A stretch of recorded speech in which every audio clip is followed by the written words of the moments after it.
Hola a todos, ¿cómo están? Últimamente me he preguntado por qué es tan difícil hacer cambios. ¿Por qué a las personas nos da miedo cambiar, dejar una conducta para tomar una conducta nueva?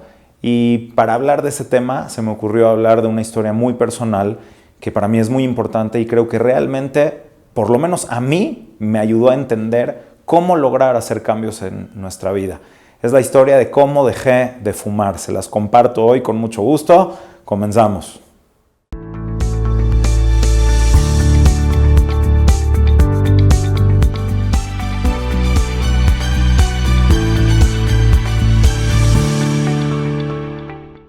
Para poder hablar de mi relación con el cigarro, lo primero que tengo que explicar es cómo empecé a fumar y a qué edad, sobre todo, algo muy extraño. Yo tenía 15 años. Incluso puede ser un poco menos, a lo mejor 14 años.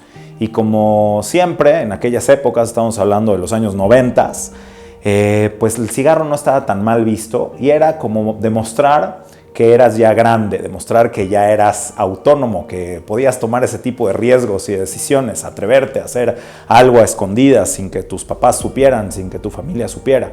Y es la influencia de tus amigos o la influencia social la que te hace que pruebes por aquí, por allá, y así es como uno empieza a tener una conducta autodestructiva que realmente te causa mucho daño. Y yo recuerdo, como cualquier fumador, la primera vez que fumé y que metí el humo a mis pulmones, cómo sentí que me iba a morir.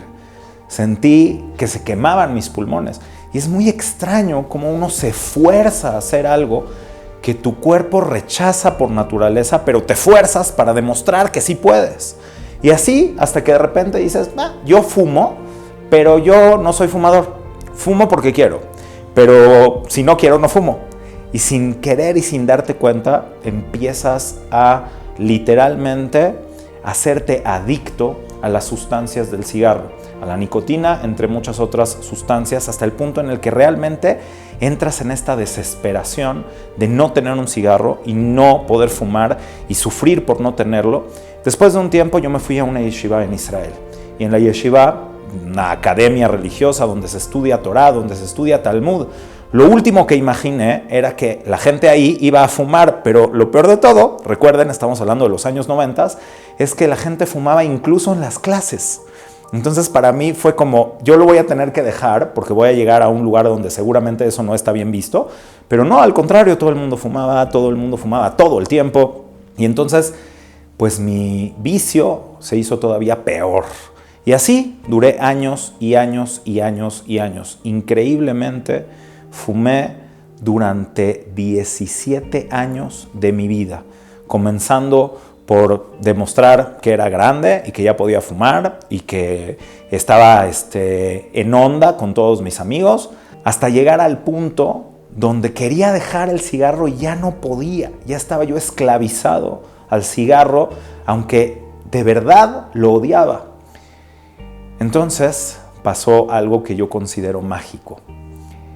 Bendito Dios, tengo una familia hermosa y uno de mis hijos un día me vio con la cajetilla de cigarros y yo trataba de no fumar frente a mis hijos porque realmente era como un mal ejemplo, pero obviamente en alguna circunstancia fumaba aquí, fumaba allá y yo notaba que había una contradicción, una incongruencia terrible, que mis hijos me vieran a mí haciendo algo tan autodestructivo y tan nocivo para mí mismo. Fue hace exactamente 7 años cuando en México empezaron a sacar las cajetillas de cigarros con leyendas de el cigarro mata, con fotografías de lo que causa el cigarro, fotografías muy gráficas. Yo recuerdo que yo las veía y decía, ¿cómo puedo estar haciendo esto? Pero lo seguía haciendo. Entonces un día mi hijo, mi segundo hijo, se acerca conmigo y me dice, papá, tú no nos quieres. Me dejó helado, me dejó frío, yo no sabía de qué estaba hablando. Puso la cajetilla de cigarros sobre la mesa y me dice, sí, papá, tú no nos quieres. Aquí dice que la gente que fuma se va a morir. Él tenía 7 años en ese momento. Y tú quieres que nosotros nos quedemos huérfanos. Si no te importa que seamos huérfanos, es porque no nos quieres. Eso fue una bomba en mi cabeza, en mi alma, en mi corazón. Y en ese minuto dejé de fumar. Es decir, quizás no dejé el cigarro ese día, pero sí fue ese día, ese minuto, el momento en el que definitivamente dejé de fumar. Faltaban unos cuantos días para Yom Kippur, lo recuerdo perfectamente. Y yo dije a Hashem, a nuestro creador, necesito aprovechar la energía de Yom Kippur para poder zafarme de esto, que ya entendí que es algo realmente nocivo y no lo quiero en mi vida. Y es increíble cómo, de verdad, esos últimos cigarros que fumé me daban más asco que nada. Recuerdo haber tenido ganas de vomitar incluso. Recuerdo cómo rompí la última cajetilla de cigarros, la tiré, y cómo hoy en día huelo un cigarro a distancia y me da náuseas y me siento que me voy a morir. Pero lo que yo creo que es importante de todo esto, y por esto les comunico esta historia, les cuento algo tan personal, porque sucede exactamente lo mismo con todo lo nocivo que hacemos en nuestras vidas. Hacemos muchísimas cosas que nos dañan y tomamos muchísimas conductas que nos afectan en el presente y mucho más hacia el futuro. Tomamos decisiones que nos causan mal. Tenemos relaciones con personas que nos pueden causar daño. Y hacemos muchísimas cosas en nuestra vida que realmente no queremos hacer, pero las continuamos haciendo y nos da miedo cambiar. Nos esclavizamos a eso que nos hace daño. Yo siempre digo que si Dios hubiera querido que fumáramos, nos hubiera puesto una chimenea. El hecho mismo de que tu cuerpo lo rechaza es un indicio de que está mal. Y muchas cosas también pasa con el alma. Hay cosas que cuando tú las haces, sabes que no están bien. Y aún así las sigues haciendo, porque como el cigarro es un asunto a veces social, a veces por demostrar algo, pero al final te quedas esclavizado a esa conducta, hasta que necesitas que alguien, de alguna forma, incluso a veces fuerte, te diga: hey, tú no nos quieres, ¿quieres que nos quedemos huérfanos?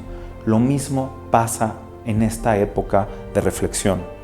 En Rosh Hashanah, el día del juicio, en Yom Kippur, el día del perdón, son días a veces fuertes, porque Dios lo que quiere es decir: ¿a dónde vas? ¿A dónde te diriges? Y si la crisis no se ha generado, entonces que nosotros seamos los que generemos esa crisis para reflexionar y hacer el cambio.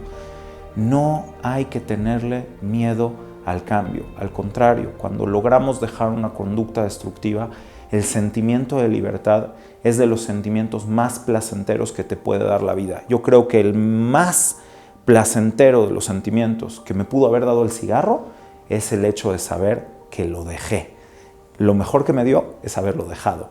No necesitamos fumar para llegar a eso, pero sí con cualquier cosa que hacemos en nuestra vida que sabemos que no está bien y que es momento de cambiar actitudes, conductas, formas de hablar, formas de contestar, todo aquello que sabemos que no es bueno para nosotros y para nuestro futuro.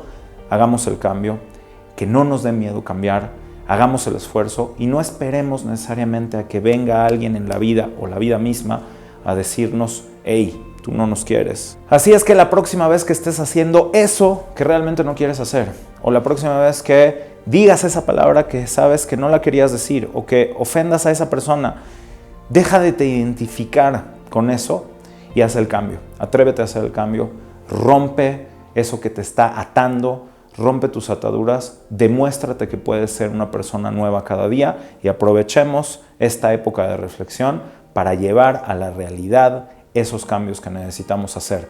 Deja tu cigarro o deja el vicio o cualquier cosa que te esté haciendo daño, pero déjalo ya para que el sentimiento de libertad sea más placentero aún. Muchísimas gracias a todos por sus comentarios, por sus preguntas. Hemos recibido comentarios muy agradables, de verdad, muy inspiradores. Les agradecemos mucho por cada uno de esos comentarios que nos ayuda a seguir adelante con este proyecto. Y bueno, cualquier pregunta, duda, comentario, aquí lo pueden hacer y nosotros con mucho gusto vamos a seguir en comunicación con ustedes. Nos vemos la próxima.